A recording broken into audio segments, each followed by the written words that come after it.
계속 할게요. 자, 그 다음에 에반스의 가설이란 것도 있어요. 에반이네요, 에반. 이게 에반스 했고, 원래는 이제 어퍼스트로피 S가 붙는데, 그래서 에반스 포스츄레이트라는 게 있는데, 자, 그 다음에 요거는 뻔한 얘기예요. 노출된 집단에서 노출되지 않은 집단보다 발생률이 더 높고, 당연히 이제 뻔한 얘기죠. 그 다음에 원인체의 노출이 만약에 발생된 집단을 봤을 때 이 원인체에 대해서 노출된 빈도가 더 높았을 때 이게 이제 원인이라고 추측할 수 있다 이런 얘기고, 그 다음에 노출된 후 잠복기를 거쳐 발생해야 되고, 숙주의 증상은 처음엔 경미했다가 심해져야 되고, 감지되는 숙주의 증상이 노출된 집단 대부분에서 발생돼야 되고, 그 질병은 실험적 재감염 시험에서 노출된 집단에서 더 빈번하게 발생돼야 되고, 원인체를 약화시키거나 변형시키면 발생이 감소돼야 되고, 치료나 예방을 하게 되면 발생 빈도나 질병의 심함이 감소돼야 되고, 질병에 관련된 모든 사항이 생물학적이나 역학적으로 믿을 수 있어야 된다. 너무너무너무 뻔한 얘기를 하고 있죠. 네, 그래서 그냥 뻔한 얘기를 하고 있다. 이 정도로 알아두시면 될 테고, 이거는 뭐 몰라도 될 것 같아요. 이 부분은. 이걸 뭐 그냥 잠깐 이제 설명을 드리자면, 이제 어떻게 되냐면은 그 질병이 있으면 원인이 있을 거 아니에요. 그러니까 원인이라는 게 그냥 직접적으로 그 기본적으로 이제 독립된 관계가 있을 수 있고, 통계적으로 했을 때 직접적으로나 간접적으로나 어떤 것들이 이제 연관이 서로 될 수 있다. 뭐 이제 그런 정도라고 이제 보시면 돼요. 크게 이제 중요한 건 아니고, 뭐 A, B, C 이렇게 삼각형으로 되는데 뭐 간접성 연관성이면은 뭐 이렇게 돌아간다. 이제 그 정도로 보시면 되고, 아까 말씀드린 게 뭐였죠? 질병의 삼각형이었죠, 그죠? 아까 말씀드렸듯이 그 질병 발생의 삼각형이 EP 트라이앵글 혹은 트라이어드 뭐 이런 식으로 표현을 하는데, 기본적으로 이건 질병 저울이라고도 하고 아까 생긴 것처럼 삼각형이라고도 하는데, 환경 요인, 숙주 요인, 병원체 요인 요 세 개가 계속 균형을 이루고 있다는 거예요. 가령 환경 요인이 이쪽으로 가면 어떻게 돼요? 병원체 요인 쪽으로 가면 가령 날씨가 따뜻해진다. 이건 모기에서 전파되는데 날씨가 따뜻해진다. 그러면은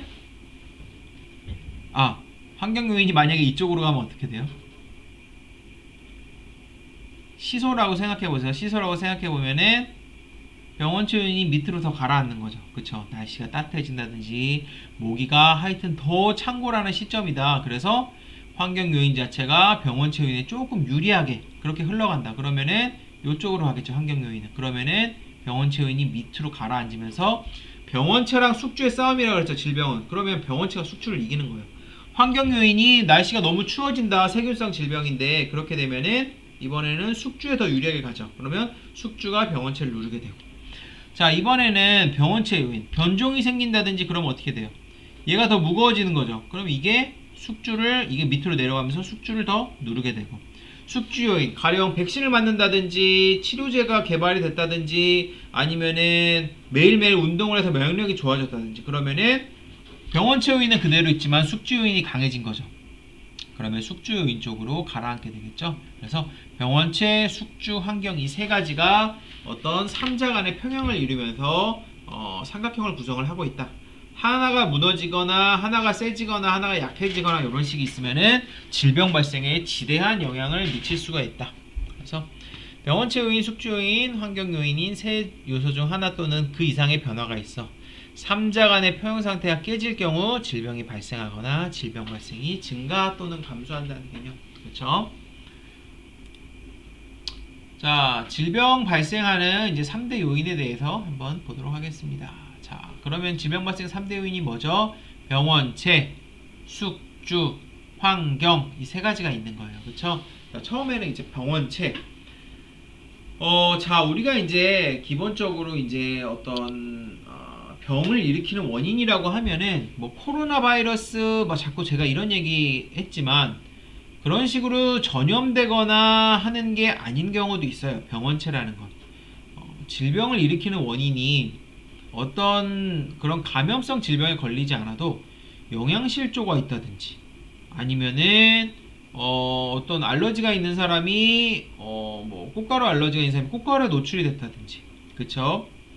아니면은 되게 기름진 음식 같은 거를 되게 오래 먹었다든지, 아니면은 술을 되게 오래 먹었다든지, 그런 것들이 기본적으로 다 원인이 될 수 있어요. 그래서 원인이라는 거는 여태까지는 이해하기 쉽게 어떤 생물학적인 것만 말씀을 드렸지만, 사실은 생물적인 부분이 있을 뿐만 아니라 방금 말씀드렸듯이 어떤 영양소, 특정 영양소가 부족하게 돼서, 아니면 비타민이 부족하면은 질병이 일어날 수 있죠.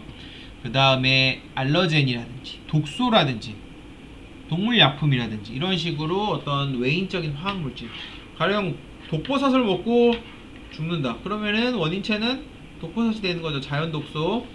그 다음에 내인성 화학물질이라는 거는 몸에서 나오는 호르몬이라든지 이제 그런 것들. 그 다음에 호르몬 같은 게 이제 막 나오게 되면 어떻게 돼요?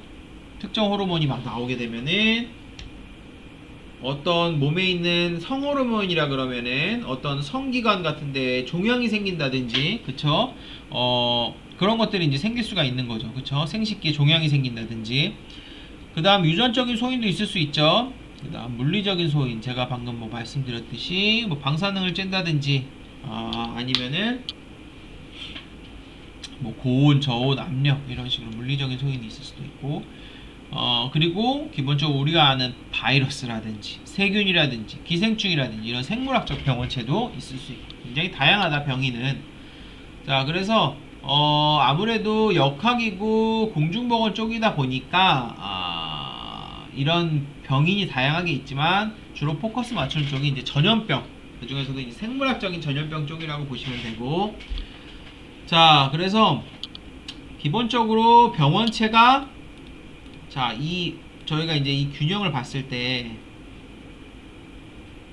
얘네들이 변종이냐, 그죠? 저항성이 있냐, 이런 거 중요하고, 그 다음 또 수 같은 것도 중요해요. 그래서 코로나 바이러스라는 게, 잠시만. 네. 그래서 병원체 양이라든지 아니면은 뭐 변종이라든지 이런 것들이 굉장히 중요하고, 자, 그래서 중요한 병인이어서 보면은 기본적으로 어떤 특이성, 항원성 뭐 이런 것들이 있어요. 그래서 항원성이라는 건 얘네들이 이제 항체를 얼마나 생성할 수 있냐 이런 부분이거든요. 그래서 뭐 항체를 몸에 딱 들어왔는데 몸이 인식을 못하고 항체를 못 생성하면 어떻게 돼요? 병에 걸려서 죽는 거죠. 뭐 이제 그런 게 있을 수 있고. 자, 그 다음에 병원체 양도 중요해요. 코로나 바이러스는 어떤지 모르지만 병원체 양이 뭐 1000개 이상은 돼야 된다. 뭐 바이러스라든지 세균이라든지 1000개 이상은 돼야 된다. 그러면은 100개 정도 노출된 사람은 안 걸리는 거죠. 그런 식으로 병원체 양도 굉장히 중요하고, 그 다음에 감염력, 병원체가 숙주에 침입해서 알맞은 기관에 자리 잡고 증식하는 능력. 코로나로 치면은 몸에 이제 감염하고 침투한 능력. 발병력, 병원체가 감염된 숙주에 현성 질병을 일으키는 능력. 이거는 뭐냐면은 감염이 됐다고 다 발병하는 건 아니에요. 그쵸? 여러분 무증상 감염 있는 거 보셨죠? 코로나에서. 그러니까 감염은 분명히 됐어. 그죠? 근데 발병은 안 되는 거야. 면역력이 세든지 아니면은 뭐 세균이 약하든지 그런 것 때문에. 동력은 어떤 발병을 했을 뿐만 아니라, 발병을 했으면은 그냥 쉽게 회복되는 사람도 있고 며칠 있다가 아니면 죽는 사람도 있을 거 아니에요? 동력이라는 거는 단순히 병을 일으켰을 뿐만 아니라, 병을 이제 일으켰으면 병이 심각할 수도 있고 안 심각할 수도 있을 거 아니에요? 심각하면 죽는 거고 안 심각하면 회복되는 거고. 병원체가 숙주에 대해서 어느 정도 심한 상태의 질병을 일으키게 하느냐, 질병의 중증도를 나타내느냐, 치사를 일으키느냐, 이런 거라고 보시면 돼요. 여러분 우리 지난 시간에 에볼라 배웠죠? 에볼라는 동력이 그럼 어때요? 사망률이 50%에서 90%니까 엄청난 거죠. 그죠? 코로나는 어때요? 발병력이 물론 세기는 하지만 동력 자체는 에볼라랑 비교하면 굉장히 낮은 거죠. 그래서 뭐 독소를 생성하거나 아니면 침습을 해가지고 질병을 일으켜서 어떤 동력을 어느 정도 보이느냐. 그 다음 외계에서의 생존 능력 같은 것도 중요해요. 그래서 바이러스 같은 경우도 숙주 외부로 나가면은 증식은 못하지만 생존을 할 수 있다 그랬잖아요. 그래서 파보 바이러스 같은 거 우리 얘기했었죠. 파보는 어떻다고요? 저항성이 엄청 세서 락스가 아니면 안 죽는다 이런 애들도 있고, 그리고 우리가 아포 배웠죠. 이거 시험에 나왔죠. 스포어, 아포. 아포를 생성하는 세균 같은 경우는 어때요?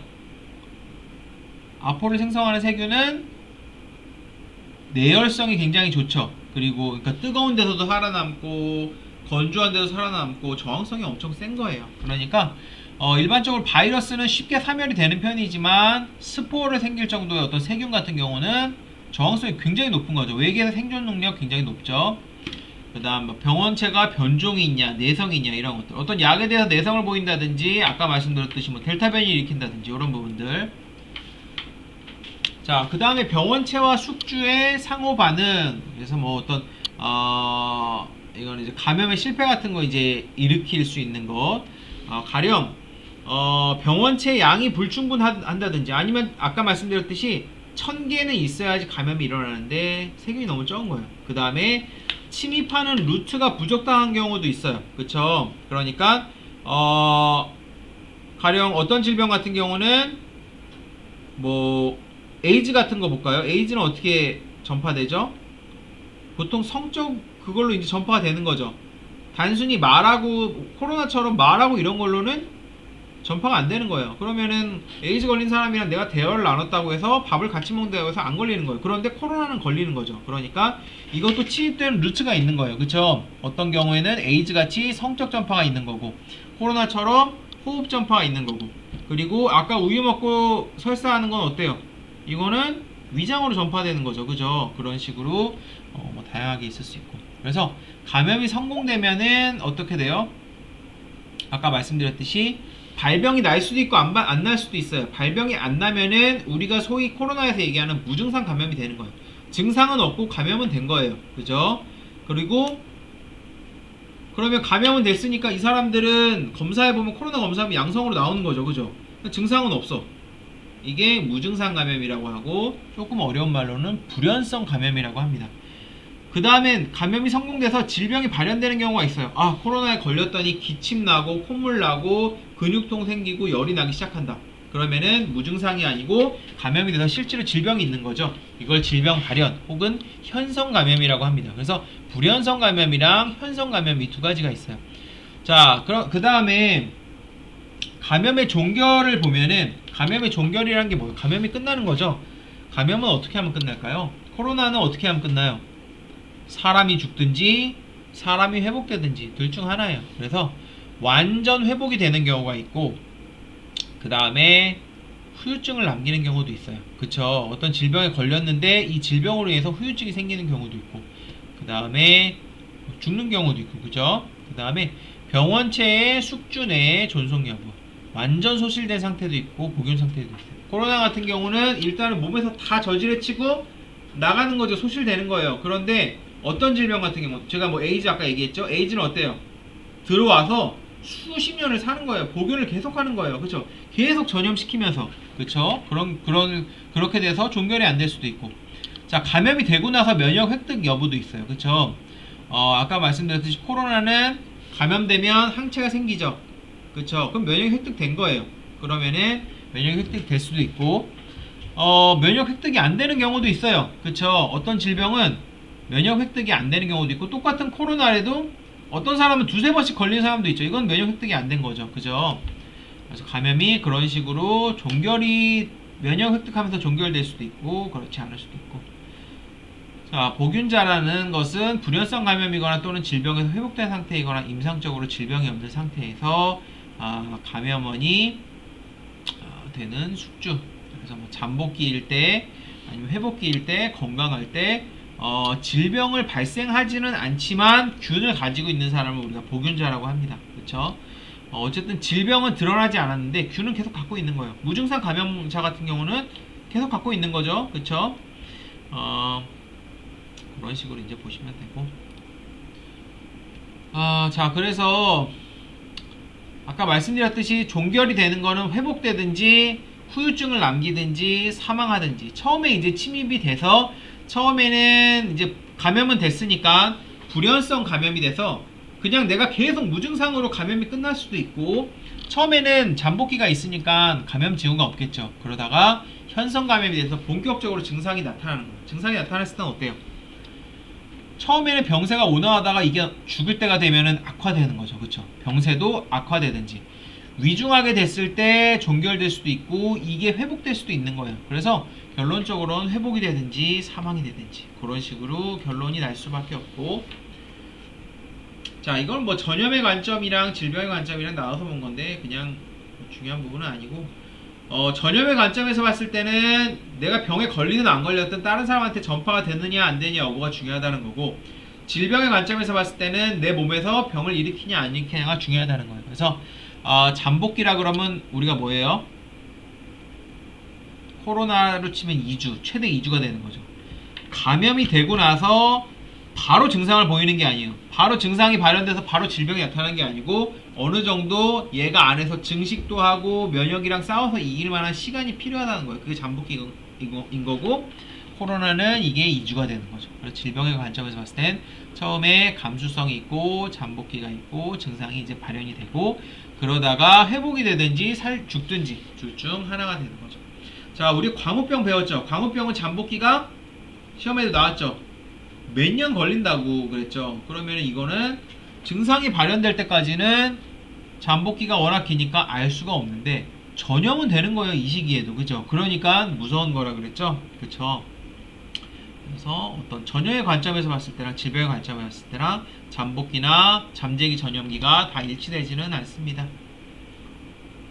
자, 감염의 정의, 병원체가 숙주 내에 침입해서 숙주가 가지고 있는 정상적인 방어기구를 누르고 면역을 누르고 숙주 내에 친화성이 있는 장기 조직에 도달해서 그곳에서 발육 증식할 때 성립한다는 거라고 보시면 되고, 기본적으로 감염은 잠재 감염이라는 게 있고 개방 감염이라는 게 있어요. 그래서 잠재 감염은 병원체가 숙주 체내에 존재하면서도 안에 숨어 있는 거예요. 그래서 발견이 안 돼요. 잠복기랑 비슷한 거라고 보시면 돼요. 개방 감염은 본격적으로 병원체가 들어오잖아요. 그럼 잠재 감염기를 거친 다음에 이 세균이나 바이러스가 막 엄청나게 증식을 하게 됩니다. 본격적으로. 그래서 지금 코로나 바이러스 어떻게 해요? 코에서 떼가지고 검사하는 거죠. 이거는 이미 여기 퍼졌다는 거예요. 그죠? 그러니까 기도 분비물, 아까 말씀드린 침이라든지 지금 뭐 코에 있는 뭐 콧물이라든지 이런 거 다 어떤 분비물이잖아요. 아니면 변이라든지 혈액이라든지 조직이라든지 이런데 본격적으로 다 퍼지기 시작했으면 이제는 개방 감염이 되는 거예요. 그죠? 찾을 수 없는 상태가 아니라 쉽게 찾을 수 있는 그런 형태라고 보면 됩니다. 잠재 감염은 참 잠복기랑은 조금 달라요. 잠재 감염은 찾을 수 없는 상태고 개방 감염은 찾을 수 있는 상태고, 잠재 감염 때는 진단이 안 되겠죠. 개방 감염이 되기 시작하면은 진단이 된다. 발병은 감염에 따른 숙주의 반응과 장애를 총칭하고, 잠복기, 병원체가 침입한 시간부터 발병까지. 전염기는 병원체를 숙주 체외로 배출한 시기, 병원체를 배출한다고 해서 전염되는 것은 아니고, 전염기가 발병 이전에 시작되는 경우에는 격리에 의한 예방 조치가 치료를 거둘 수 없음. 이게 무슨 얘기냐면은, 자, 코로나에 걸리면은 2주 있다가 우리가 발병을 한다고 칩시다. 그죠? 그럼 발병은 2주 있다가 하는데 전염은 언제 돼요? 2주 전이라도 전염은 되는 거예요. 그죠? 그러면은 전염기가 발병기보다 빨라요. 그러면 어떻게 될까요? 그러면은 내가 지금 코로나에 증상 한 개도 없어. 증상이 없으니까 돌아다녀도 되겠지 하는데 전염은 시킬 수 있는 거예요. 그쵸? 그런 일들이 생길 수 있는 거죠. 그러면 이 사람 격리한다고 해서 예방조치가 실효가 있겠어요? 이제 열나고 그 다음에 두통 있고 하니까 이 사람 격리시키자. 왜? 전염 안 시키려고. 근데 이미 이 사람은 발병하기 전에 전염을 다 시키고 다닌 거예요. 그죠? 그러면은 격리하는 예방조치가 뭐 그 이후로는 실효가 좀 있겠지만 그 전에 전염시킨 건 어쩔 거예요. 그죠? 그러니까 실효성이 많이 떨어진다.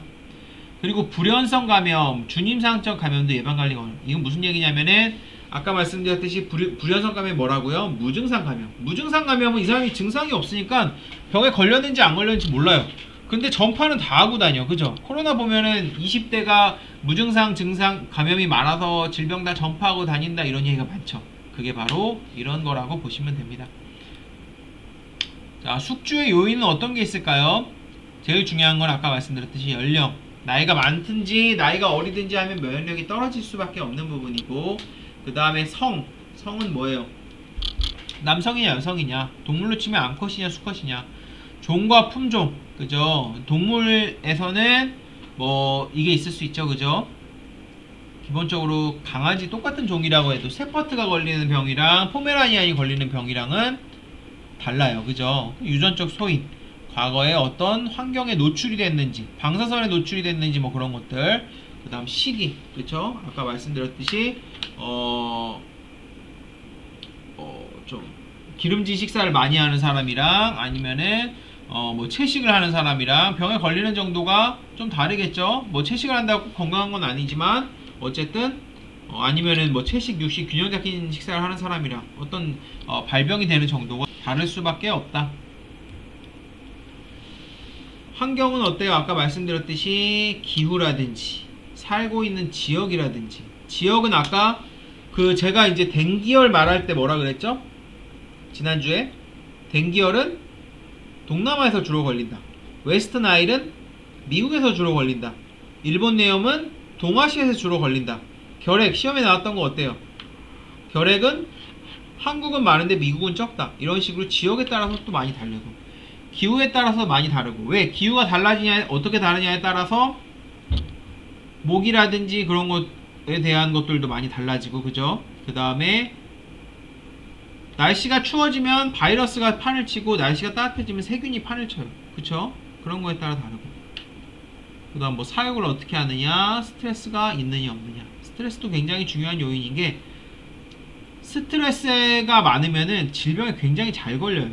그래서 여러분들도 어쨌든 살면서 꼭 알아두셔야 될 게, 담배를 피고 술을 마시고, 그쵸, 운동을 안 하거나 뭐 식사를 폭식하거나 이런 것들도 질병을 일으키는 원인이지만, 그 다음 유전적인 요인도 있겠죠.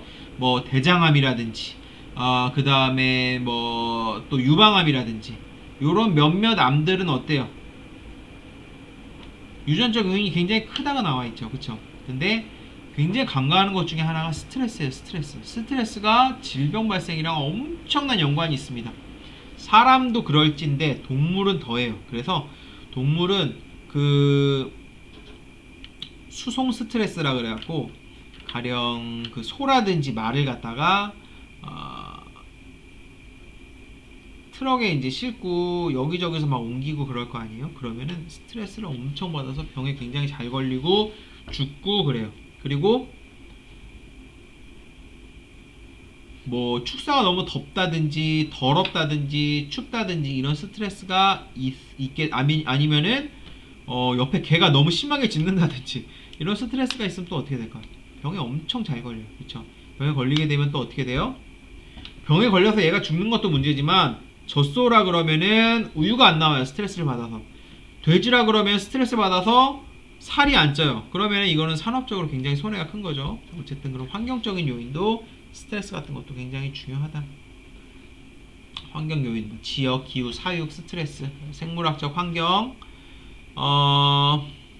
뭐 기타, 기본적으로 그게 살고 있는 동식물 같은 것도 다 포함이 되는 겁니다. 그렇죠? 가령 패스트 말고 우리가 그 배운 질병 중에서 쯔쯔가무시 이제 할 때, 쯔쯔가무시 같은 경우는 원인체가 진드기지만 그걸 갖다 옮기는 애들이 뭐예요? 패스트도 그렇고 설치류가 많이 옮기거든요. 그쵸? 그러면은 리스테리아 같은 경우도 어때요? 리스테리아도, 렙토스피라도 어때요? 렙토스피라는 물이 많고 그 다음에 장마라든지 홍수라든지 수영장 같은 데서 막 걸릴 수 있다. 수영장 그 어떤 외부에 물이 많은 그런 데서 걸릴 수 있다 그랬죠. 그러면은 렙토스피라는 세균이지만 이런 애들을 일으키는 원인이 뭐예요? 쥐의 오줌이라 그랬죠, 그쵸? 그러면은 쥐라든지 아니면 쥐가 많이 돌아다닐 수 있는 거라든지 이런 것들이, 쥐가 원인체는 아니지만 원인체는 렙토스피라죠. 환경적인 요인이 되는 거죠, 그쵸? 그래서 동물이나 식물 같은 것도 다 환경적인 요인이 될 수 있고, 사회적인 환경도 말씀드렸죠. 사회 조직과 경제 상태, 직업, 뭐 경제 수준. 지금 어떤 코로나 같은 경우도 보시면 어때요? 인도가 대응하는 거랑 우리나라가 대응하는 거랑 차이가 많이 나죠. 그죠? 이런 것들이 문화 수준이나 경제 수준 같은 것과도 연관이 있는 거죠. 결국은 질병을 방역하는 데 투입할 수 있는 어떤 예산이나 그런 것도 굉장히 중요하기 때문에 이런 것들도 환경 요인, 사회적인 요인이 될 수 있는 거고. 사회적인 관습, 식품의 조리법 등. 어떤 동네는 식품을 안 익히고 먹고 회를 많이 먹는다. 그러면은 질병에 잘 걸릴 수 있는 거고. 주민들의 태도, 아까 말씀드렸죠. 마스크에 대해서 어떤 나라는 안 쓴다, 어떤 나라는 쓴다. 그런 거에 따라서 코로나에 걸리는 정도가 달라질 테고. 사회적인 융합이나 소외, 사회적인 이동, 농어촌에서 도시 이동하는 거. 요새는 사회적인 이동뿐만 아니라 국제적인 이동이 중요하죠. 그죠? 메르스라든지 코로나라든지 사스 이런 게 다 처음에 어떻게 퍼졌어요? 비행기 타고 중국이나 중동에서 사람이 퍼져나가기 시작하면서 질병이 퍼지기 시작했죠. 그다음 어떤 물리화학적인 환경, 기후, 빛, 공기, 물, 방사선 다 마찬가지라고 보시면 됩니다. 자, 질병의 전파가 일단은 직접 접촉이 있고 그 다음에 직접 접촉이라는 거는 뭐 성관계를 통해서 전파가 되든지 아니면 기침이나 아니면은 어쨌든 직접적인 내가 뭐 동물 돌보는 사람이다 해갖고 직접적인 접촉을 통해서 감염될 수도 있고 사람끼리 뭐 같은 가족끼리 뭐 이렇게 어떤 신체적인 접촉을 할 거 아니에요? 뭐 아이를 안아준다든지 이런 과정에서 그런 것들이 이제 직접적인 전파죠. 자, 그러면은 간접 전파가 있어요. 직접 전파는 직접적으로 만나서 하는 게 직접 전파일 테고 간접 전파는 뭘까요? 간접 전파는 생물학적인 매개가 있고 그냥 생물이 아니라 기계적으로 전파되는 경우도 있어요. 그래서 첫 번째로 공통 전파체에 의해서 전파되는 경우. 이거는 뭐냐면은 식품이 오염됐다든지 우유가 오염됐다든지 아니면 물이 오염됐다든지 이런 경우에 어때요? 자, 식품이 다 이마트, 롯데마트 다 퍼져나가면서 이게 공통 전파체가 돼갖고 사람들이 다 뭐 안양에 있는 사람도 먹고 수원에 있는 사람도 먹고 부산에 있는 사람도 먹고 광주에 있는 사람도 막 먹으면서 전파가 되는 거죠. 우리가 비록 서로 직접적으로 전파되지 않았지만 식품이라는 매개를 통해서 그 전파가 되는 거예요. 그죠? 그러면은 이게 공통 전파체를 통한 전파가 되는 거고 물이나 우유도 마찬가지죠. 물은 어때요? 상수도가 오염이 돼버렸다. 우유 같은 경우는 농장에 있는 우유 탱크가 다 오염이 돼버렸다. 그러면 이게 공통 전파체가 돼서 다 오염이 되는 거겠죠. 자, 그 다음에 그래서 이게 기계적 기본적으로 직접적으로 만나서 하는 건 아니니까 간접 전파이면서 물, 우유, 식품은 다 무생물이죠. 무생물을 통해서 전파가 되는 거죠. 어떤 공통 전파체에 의해서. 그죠? 자, 그 다음에 공기 전염이 있어요. 공기 전염은 뭐냐면은 자, 코로나 바이러스 같은 게 전파가 될 때 서로 밥 먹고 코로나 공기 전염이 있는지는 모르겠지만 서로 밥 먹고 침 튀기고 아니면 뭐 연인들끼리 서로 뭐 이렇게 뭐 키스를 한다든지 그런 과정에서 직접적으로 전파가 되는 경우가 있지만 자, 비말 핵전염이라는 게 있어요. 이게 뭐냐면은 비말이 있어요. 비말. 그래서 비말이라는 거는 어떤 우리의 침방울이라고 보시면 돼요. 침방울 안에 바이러스가 있어요. 자, 그런데 비말이라는 게 자, 침방울이 내가 말을 하는 과정에서 튀었다. 그쵸? 그러면은 침을 내가 모르는 사이에 입으로 먹었든지 코로 흡입을 했든지 해갖고 내가 감염이 되겠죠. 이게 비말 전염이에요. 그죠? 비말 전염이고 이게 어떤 호흡기를 통해서 전염이 되는 건데 자, 내가 이 사람한테 안 튀었는데 이게 땅에 떨어지는 경우가 있어요. 그죠? 그러면은 이게 땅에 떨어졌다 나중에 솟아오릅니다. 어떻게 솟아오르냐면 침방울이 있고 이 안에 핵이 있어요. 침방울 핵 안에 그리고 뭐 바이러스가 있든지 뭐가 있겠죠. 침방울은 나중에 다 말라버리고 핵만 둥둥 떠다녀요. 그게 비말 핵입니다. 침방울인데 물이 증발된 형태가 바로 비말 핵이에요. 얘네가 그러면 둥둥둥둥 떠다니다가 이 사람이랑 내가 저 사람이랑 말을 한 적도 없는데 접촉한 적도 없는데 둥둥 떠다니다 내 입으로 들어오는 거예요. 그래서 내가 감염이 되는 거예요. 이거는 직접 접촉을 안 했지만 간접 안 했으니까 간접 전파이지만 이런 식으로 비말핵 공기를 통해서 공기가 날아다니면서 비말핵이 공기를 타고 날아다니면서 전파됐기 때문에 이걸 갖다가 비말핵 전염이라고 그러고 공기 전염의 일종이고 간접 전파되는 부분이라고 보시면 됩니다. 그 다음에 계달 전염이란 게 있는 걸 알아두세요. 계달 전염이란 건 뭐냐면 간단하게 얘기하면 내가 여기서 편지를 써. 그러면은 우표를 이제 붙여요. 우표를 붙이는데 내 손에 이제 막 병원균이 묻어있는 상태에서 우표를 딱 붙였을 거 아니에요. 그럼 다 이거 갖다가 이제 편지를 받아봤어. 받아봤는데 우표에 묻어있던 어떤 세균에 의해서 내가 감염이 됐다. 그럼 이게 계달 전염이에요. 그래서 어떤 물건이라든지 매개체라든지 의해서 감염이 되는데 이 사람이랑 나랑 접촉한 적도 없고 지금 우편으로 주고받을 정도로 먼 거리에 있음에도 불구하고 어떤 오염된 물건에 의해서 전염이 됐으면은 이걸 갖다가 포마이트 전염, 계달 전염, 말이 좀 어렵죠? 계달이 나 아직도 무슨 뜻인지 잘 모르겠는데 배달 전염인지 배달이 돼서 그런 건지 계달 전염이라고 부릅니다. 자, 그래서 그렇게 되고, 자, 이게 이제 비말 핵전염인데, 자, 침이 튀면은 침방울이 큰 침방울 요 정도 떨어지고 작은 침방울 여기까지 떨어져요. 그러니까 사람이 이 정도 서 있으면 서로 말하다 걸릴 수 있는 거죠. 자, 그러면은 비말 핵전염이라는 건 뭐냐면은 침방울이 물이 다 증발되고 둥둥 떠다니기 시작합니다. 여기서도 둥둥 나갔던 침방울이 물이 다 증발되고 둥둥 떠다니기 시작하면서 멀리 있는 사람까지 감염을 시키는 것 갖다가 비말 전염이에요. 그래서 직접적으로 이 사람은 지금 마주친 적도 없는데 공기에 의해서 비말 핵에 의해서 전염되는 게 바로 비말 핵전염이다. 자, 그래서 비말 감염은 침이 그냥 확, 그죠? 접촉 감염은 서로 접촉하는 거, 그죠? 공기 감염은 비말 핵이 여기 이제 침방울이 이제는 침이 다 침방울 안에 있는 수분이 증발되고 비말이 둥둥 떠다니면서 이 사람한테 감염이 된다. 이게 바로 비말 핵전염이다. 그래서 침이나 콧물을 통해서 직접적으로 전파되는 것뿐만 아니라 얘네들이 밑으로 떨어져서 침강한 상태에서 재부유, 다시 떠오른다는 거죠. 비말핵이 돼서 둥둥 떠다니면서 공기 전파도 되고 간접 접촉에 의한 전파도 된다. 이런 거라고 보시면 됩니다. 그래서 엄청 멀리까지 날아가요. 멀리까지 날아가서 공기 전염을 시키는 경우가 있다.